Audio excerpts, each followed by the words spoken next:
This video is overdue and I wish I had thought about it before, but we always talk about the compositional process in the DAW and all the wonderful plugins and instruments and everything that goes into our creations as composers and producers and in my case, decomposer. But there's something else going on when we create music, and that's really what I want to talk about in this video. There's a mind in there, there's a human being that's sitting and trying to figure out how to click the keys in the right order. Isn't that weird? I sometimes think like, all I'm doing in many ways is just to click white and black keys and try to figure out doing that in the right order. That's composition for you, at least part of it. So it can be torture sometimes to sit and compose, in part because it's difficult. I know for me, orchestration is always difficult because I'm not entirely fluent in it, and it seems like a lifelong journey on its own. Orchestration is, yeah, that's a real music discipline. But there are other things going on in the mind when I'm composing. I tend to go back to the past sometimes and revisit dark memories from my childhood or adult life. And it sort of brings me a little bit out of the process of creating music. So that's in part what I want to talk about in this video. I thought it could be interesting to maybe be a little more real in terms of what it actually is that we deal with as human beings and composers and all that. Because it's not just making music, it's also who we are in the process of creating that music. I know for me, especially sort of making big music for a living, that I sometimes feel that the music is just like a long hallway of shields. All that big music, like what are we hiding from?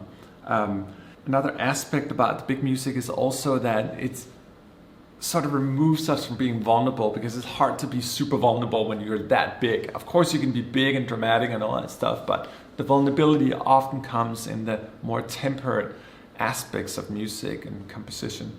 So I think one of the realizations I'm having is that maybe it's a little bit dangerous when we make so much epic music all the time because we forget to be vulnerable in the process. And that really ties into how we're vulnerable as human beings as well. So I'm trying to figure out like, okay, can I make big music now, but like just be more vulnerable and real in the process, and maybe not think so much about, you know, how it should sound or how well it's produced, or, you know, spend 5 days on just 30 seconds and get them all polished up to perfection, all that. Maybe it's better to let go a little bit and go with the flow. Know what I mean? So yeah, that's the journey of this video. That's what I want to talk about, I guess. That's what's on my heart. Why do we torture ourselves in endless loops of negativity and darkness? Why do we go back and revisit memories from our childhood? Why do we torture ourselves as composers? Composers are sort of living in their dark man or girl caves for the most part. They don't get applauded like a performing musician will do, but occasionally they'll get their Facebook or Instagram likes, Snapchat and online applause. But composition is a little bit more ungrateful that way. You don't always hear the applause so much. And I think it might mess with a lot of people's minds actually when we're capturing these studios in front of the screens. It's easy for the mind to start slipping and thinking thoughts that it should not be thinking. And maybe that ties a little bit together with the big music again as well. There's got to be an ego somewhere in there. I often refer to Beethoven's supposedly the story is that it took him about 4 years to write that symphony. I often go back and like just think about like the modalities of that. Da, da, da, da, da, da, da, da, da, da, da. The whole symphony is one long modulation of that theme. No wonder it took fucking 4 years for him, and must be absolute torture to write a piece like that, a true masterpiece, where there's thought in every note and very, very deliberate intention for every single part of the score. This is why I almost envy performing musicians sometimes, because they can just let go and be out in the ether. But with composition, it's a slow motion process, and it's mostly a process, in my case at least, that tells me how much I suck all the time. And why?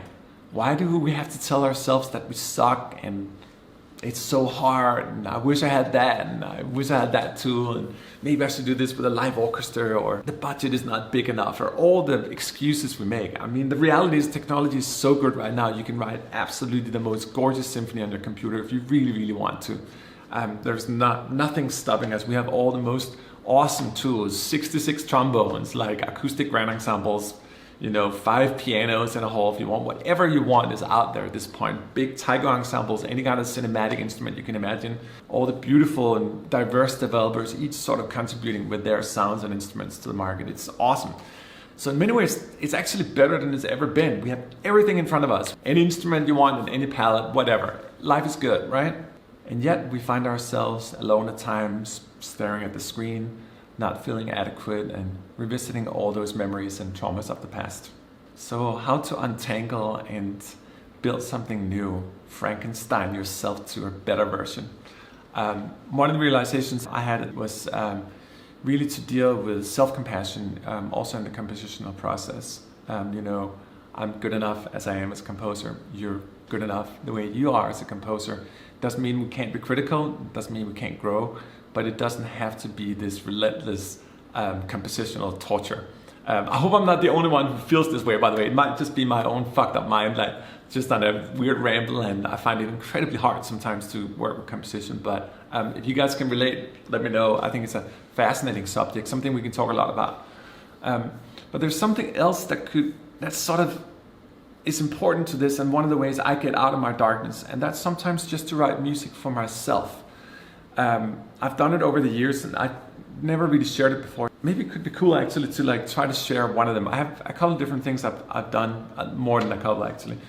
These are just little tiny projects for myself where I'm making music the way I want it, without having anyone talk from the outside and without having anything to compare against, because it's really just me with myself doing it alone, if you will. Let me try to share something here. I tried sort of an experiment this a couple of years ago where I took one of the songs I really loved from the 80s, which is Tears for Fears' Shout, and try to reimagine it. So I got all the old samples for the Fairlight and all that, and reprogrammed that into playable patches, so I could use the sounds that they used in the original, but then I could also use all our instruments on top. So check it out here.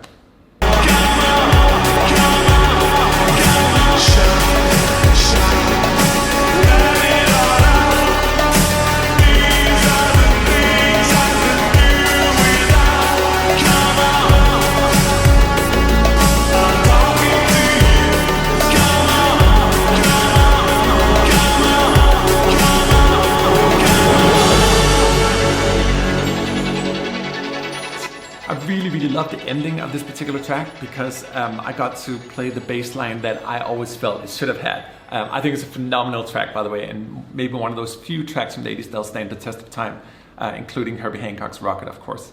So that sort of worked out, that was cool. But then later on the line, I decided to try the opposite, to take the song I hated the most and see if I could also beautify that, or sort of make my own version of it. Check it out.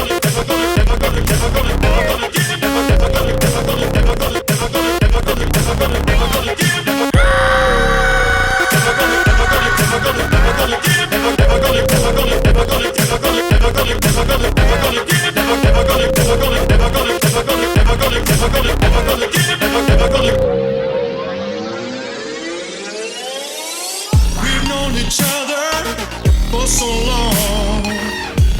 I bet you've never been rickrolled like that before. I gotta admit, sometimes, in all honesty, the material, the substance matter you're working with is not giving you a lot. So sometimes you have to do the best that you possibly can.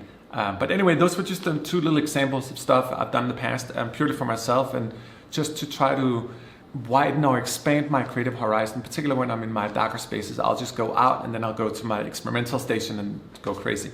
I generally, when I work, I have a setup between I actually have 4 different modes. I have business mode for all our ADO stuff. Then I have a gaming mode. I like to switch between doing business and playing video games with the little time I have. And then I have an experimental stage where I can just do all my experiments with synthesizers and all that stuff. And then I have my normal setups just with a DAW and all that stuff. And that seems to be good for me, at least, to constantly spread myself between different things, so I'm not doing the same thing too much. I also use, and I've talked about before, the Pomodoro method, which is this awesome method where you work dedicated for 25 minutes and then you can let go and try to do other things and take a break and then come back and do the same. 25 minutes is the right amount of time for the brain to release endorphins and reward itself. The only thing you have to do is not to distract yourself. So 25 minutes of writing emails, 25 minutes of orchestration, whatever it is. Really, really works. Fantastic method. So yeah, I don't know. This is what I wanted to talk about. Us trying to be better to ourselves and be kind to ourselves in the compositional process. I just think, it's almost more important in talking about music to talk about these things sometimes, because this is how we take care of ourselves as humans and fathers and mothers and family members and composers and producers and that weird substance that's called to be a human in the middle of it all. So this is just a way of talking about life instead of always just focusing on technology. And God, do we have some technology coming soon? But that's a different story. I'm working right now. We have this coming out next week, this awesome instrument called Barracuda. One of our core members of 8DO, Alejandro, went to Colombia a while ago to record these beautiful street ensembles called Barracuda. In this case, it's 33 musicians playing the hell out of drums from South America. And it's probably my favorite percussion library so far, because it has a wealth of different instruments. You can play them as ensemble and solo and all that stuff. So I'm working on a little demo right now for that, which is coming next week. It's a fantastic library. I'll play the demo for you as well. And check out those 66 trombones. It's kind of funny, I take a good fat chord, I always double the trombones in the octave, and then like a nice 4-chord here. So I guess that's 6 times 66 players. That's a lot just playing trombone. You can kind of hear in the mix. Anyway, take care, man. I can keep on rambling about all these things. It's always about music in some way or form. Take care.